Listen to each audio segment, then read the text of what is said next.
Poursuite ce mardi des travaux de la table ronde sur l'évaluation de l'état de siège en Ituri et au Nord Kivu. Bon nombre des participants se disent favorables à la levée du dit état de siège.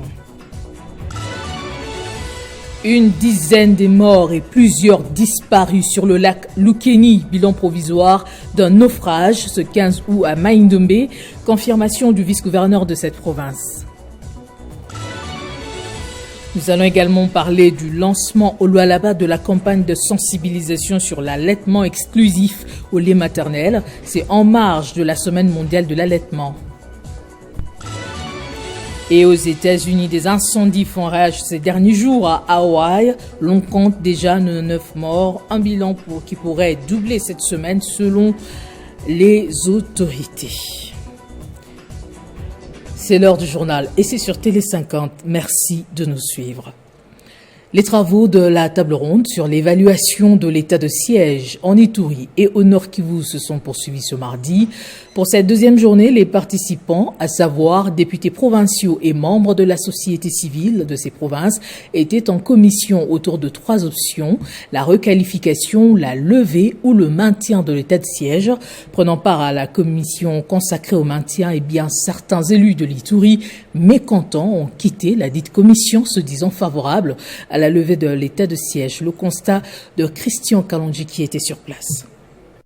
Cette deuxième journée est donc consacrée aux travaux en commission autour de 3 thématiques, à savoir la requalification de l'état de siège, son maintien ou encore sa levée. Et donc, les différentes délégations venues des 2 provinces sont en train de discuter là-dessus pour dégager un point de vue définitif qui sera rendu donc public demain mercredi, jour de la clôture de cette table ronde lancée par le président de la République. Nous avons tendu le micro à certains participants. Écoutez. Dans le cadre de la commission pour le maintien de l'état de siège, des arguments solides ont été présentés par la plupart des participants, au point que ceux-là qui voulaient défendre la position pour n'ont pas eu d'autre choix que de perdre parfois la pédale et demander à ceux-là qui avaient des arguments pertinents contre le maintien de se retirer de la salle. Et ça, c'est inacceptable. Dans la commission réqualification, même là aussi, des arguments solides ont été soulevés pour démontrer que la réqualification ne valait même plus la peine et qu'il fallait simplement lever l'état de siège. L'état de siège, oui, a eu ses avantages, comme tout le monde peut le dire, mais il a énormément démontré ses limites. Nous sommes à Kinshasa pour venir exprimer la volonté du peuple iturien et du peuple kivusien. Réqualifier l'état de siège, ou lever l'état de siège, ou le maintenir, ce sont des terminologies. Mais la réalité et la volonté du peuple, c'est lever purement et simplement cet état de siège. Moi, j'ai été dans la commission de réqualification. En voyant que la réqualification n'a pas un soubassement juridique légal, donc la majorité de cette commission a opté pour la levée de l'état de siège. Il s'agit donc, comme vous l'avez constaté, de discussions intenses autour de cette mesure exceptionnelle prise par le chef de l'État il y a de cela 2 ans, mais les résultats ont posé toujours problème puisque l'insécurité demeure. C'est donc ce mercredi que prendront fin ces travaux. On se rend au Mai-Ndombe où un naufrage est survenu ce 15 août en territoire de Soué, causant 10 morts et plusieurs disparus. Il s'agit d'une embarcation en bois qui fait le trafic fluvial Soué-Nyoki chaque mardi et samedi. Cette balinière transportait à son bord plus de 300 passagers, dont la plupart étaient les agents de l'État qui se rendaient à Koutou pour le contrôle biométrique à une dizaine de kilomètres du port central de Soué avant de chavirer en pleine rivière. Selon le vice-gouverneur de la province, Jacques Bombaka, qui a confirmé l'information, la surcharge serait à la base de ce naufrage. Rappelons-le que jusque-là, le bilan officiel n'a pas été livré. En justice, c'est ce jeudi 17 août que débute le procès de Salomon Idi Kalonda dit Escadela, conseiller spécial de Moïse Katumbi devant la cour militaire. Information confirmée par le collectif de ses avocats qui souligne que la citation à prévenu a été signifiée aux concernés depuis lundi 14 août à la prison militaire de Ndolo où il se trouve en détention préventive. Salomon Kalonda est poursuivi, rappelons-le, par le ministère public pour incitation des militaires à commettre des actes contraires au devoir et à la discipline, détention illégale d'armes et munitions de guerre et atteinte à la sûreté intérieure de l'État. Au Lualaba, en marge de la semaine mondiale de l'allaitement, le vice-ministre de la Santé publique, Hygiène et Prévention, Serge Emmanuel Olen, a lancé la campagne de sensibilisation sur l'allaitement exclusif au lait maternel jusqu'à 6 mois. C'était en présence du ministre provincial de l'Intérieur, Deoda Kapenda, assumant l'intérim de la gouverneure Fifi Masuka en mission ici à Kinshasa.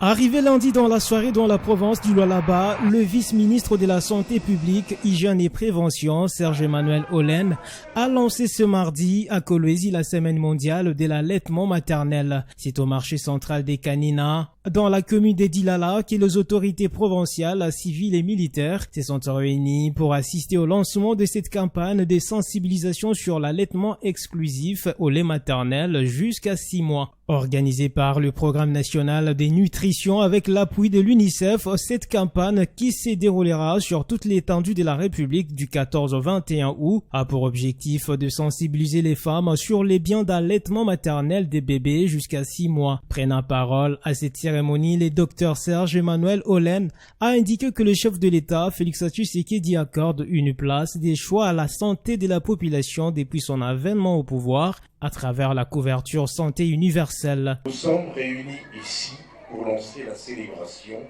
de la Semaine mondiale de l'allaitement maternel en République démocratique du Congo, dont le thème cette année est allaitement et le travail. La cérémonie s'est clôturée par la remise de certificats d'encouragement par le vice-ministre de la Santé à quelques femmes ayant nourri leurs enfants exclusivement avec le lait maternel jusqu'à 6 mois après leur témoignage. Et au Sud Kivu, le maire de Bukavu a interdit tout tapage diurne et nocturne. Dans un communiqué officiel signé le 10 août dernier et rendu public ce mardi, Zenon Karumba dit constater avec regret que ces tapages ont pris de l'ampleur dans le chef-lieu, par notamment la production sonore intense dans les églises, lors des cérémonies festives, des funérailles, dans des bars et terrasses, violant ainsi le principe de civilité et de bon voisinage et empêchant la population à se concentrer pendant la journée et à dormir tranquillement en famille pendant la nuit. Il annonce par ailleurs qu'une amende de 200 000 francs est fixée pour tout récalcitrant et la police nationale congolaise veillera au respect strict de cette mesure. La fondation Kinsomba Igma a assisté les malades du centre de santé Bolingo dans la commune de Lansele. C'est dans le cadre de son opération Talissa Santé et qui offre les soins de santé gratuits aux populations en vue de soutenir, à l'en croire, la vision du chef de l'État sur la couverture de santé universelle. Et je rappelle que Talissa Santé veut dire en français, fais-toi consulter.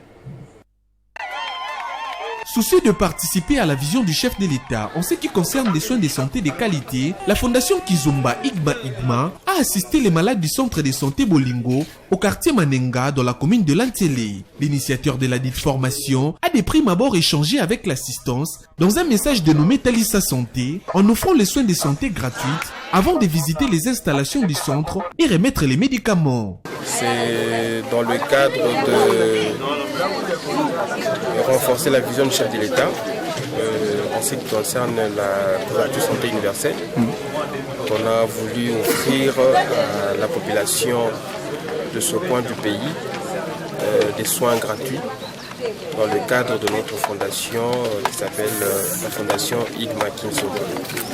Très bien reçu dans le coin et partout en place pour bien évidemment renforcer les liens entre la fondation et toutes les populations qu'on visite. Un acte apprécié par les bénéficiaires. tosouffraka fort même na batraitement banini banyama na mabumu banini même bamai tomelaka kombo apesi biso santé apesi biso bakisi ofele. En tout cas, papa, nzambe na pambola ye. Akende liboso. Cette rencontre a été également une occasion pour la fondation Kizumba Igma de renforcer ses liens avec toutes les populations qu'elle visite.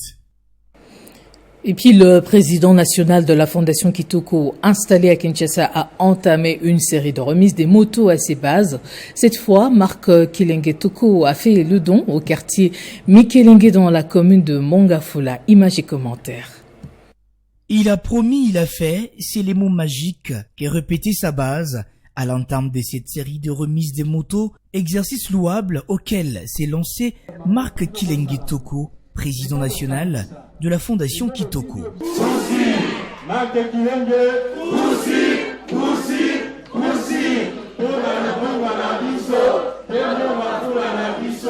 Pour celui qui les siens appelle la locomotive de Lukunga, Marc Kilenge Toko a trouvé des mots justes pour parler de cette action généreuse posée au bénéfice de sa base. Nous sommes là dans le cadre d'accompagnement du programme de chef de l'État et dans le cadre aussi de mot d'ordre donné par le professeur Modeste Bachilukwebo, président du Sénat, qui consiste à aider les jeunes, qui consiste à accompagner les jeunes dans leur entrepreneuriat.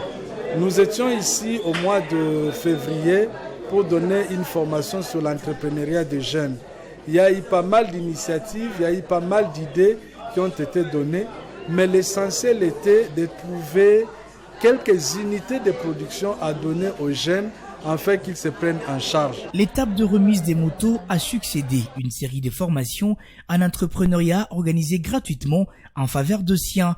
En perspective, une série d'adhésions massives va bientôt commencer. La première aura lieu le dimanche 26 août 2023 au terrain Présidence dans la commune des Mongafula.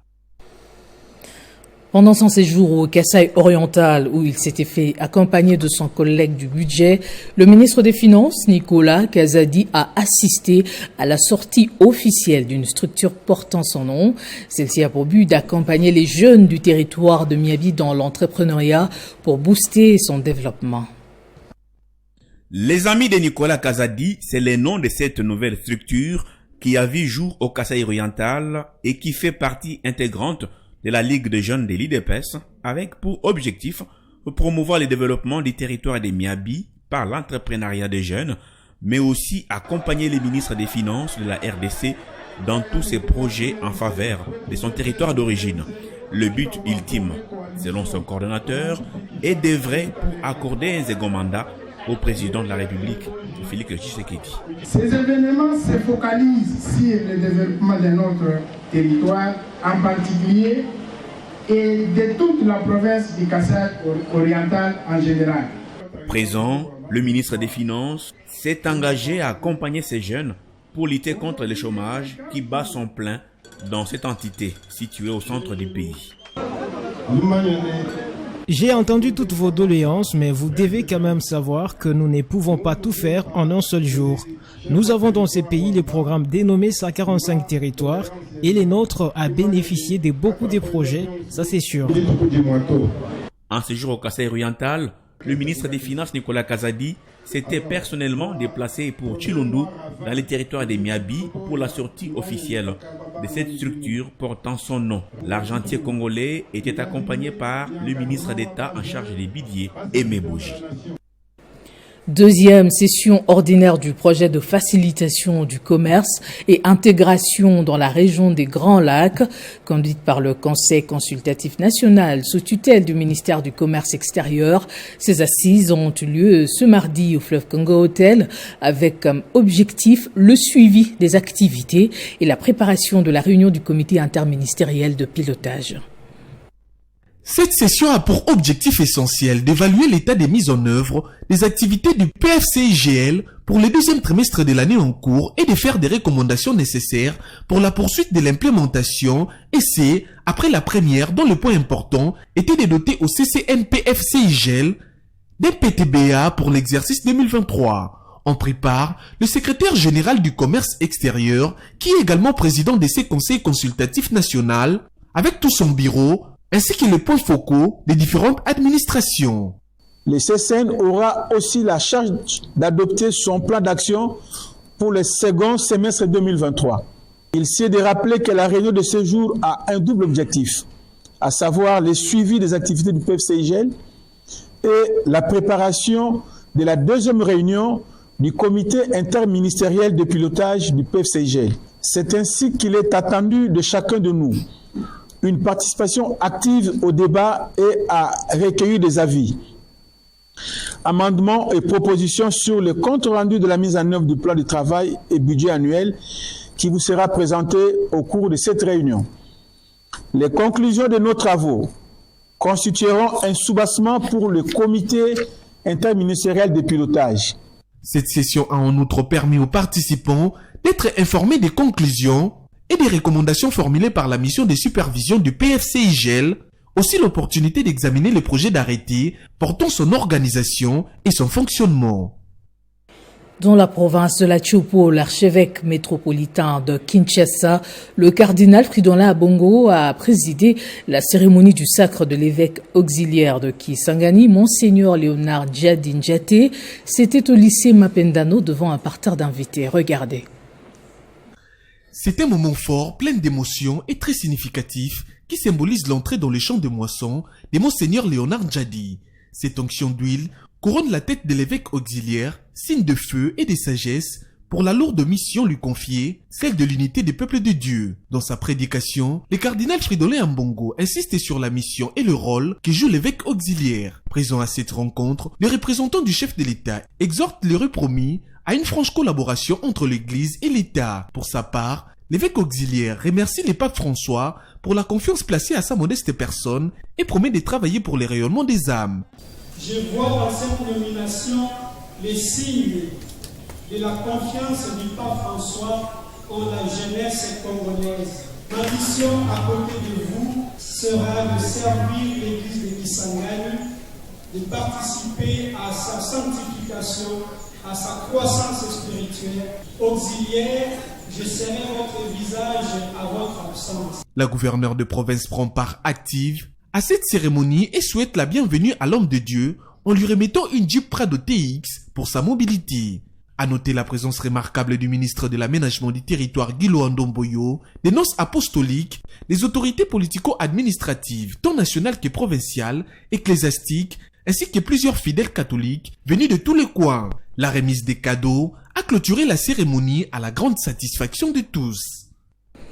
On va atterrir au pays de l'oncle Sam, précisément à Hawaï, où des incendies foragent ces derniers jours. Le bilan humain a atteint la barre de 99 morts et pourrait doubler cette semaine, ont averti lundi les autorités du pays, par ailleurs critiquées pour leur gestion du drame. Héritier Tamba pour les détails.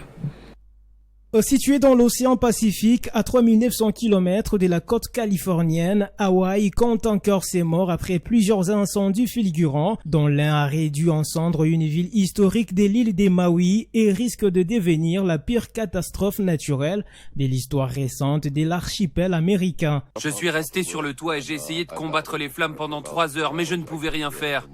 Alors je me suis dit qu'il fallait que je parte. J'ai couru vers l'océan et je me suis jeté à l'eau. Des multiples feux ont débuté mardi dernier. Leur cause reste encore inconnue alors qu'une enquête a été ouverte. Le bilan IMS alourdi. Il a atteint désormais 99 morts et pourrait doubler cette semaine alors que les secouristes ont encore beaucoup de terrain à examiner. Les autorités recensent encore 1300 disparus et notent que les multiples feux qui se sont déclarés la semaine dernière brûlent toujours. Selon les autorités hawaïennes, des dizaines d'autres corps pourraient être découverts.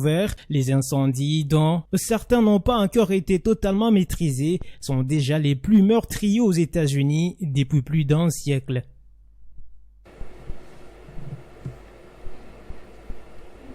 On va prendre le rappel des titres avant de nous quitter. Poursuite ce mardi des travaux de la table ronde sur l'évaluation de l'état de siège en Ituri et au Nord Kivu. Bon nombre de participants se disent favorables à la levée du dit état de siège. Une dizaine de morts et plusieurs disparus sur le lac Lukeni. Bilan provisoire d'un naufrage ce 15 août à Mai Ndombe. Confirmation du vice-gouverneur de cette province. Lancement au Lualaba de la campagne de sensibilisation sur l'allaitement exclusif au lait maternel. C'est en marge de la Semaine mondiale de l'allaitement. Et aux États-Unis, des incendies continuent de sévir à Hawaï. L'on compte déjà 99 morts, un bilan qui pourrait doubler cette semaine selon les autorités. Voilà tout pour ce journal. Merci de votre attention exigeante. Restez branchés sur Espace 50. Prenez soin de vous.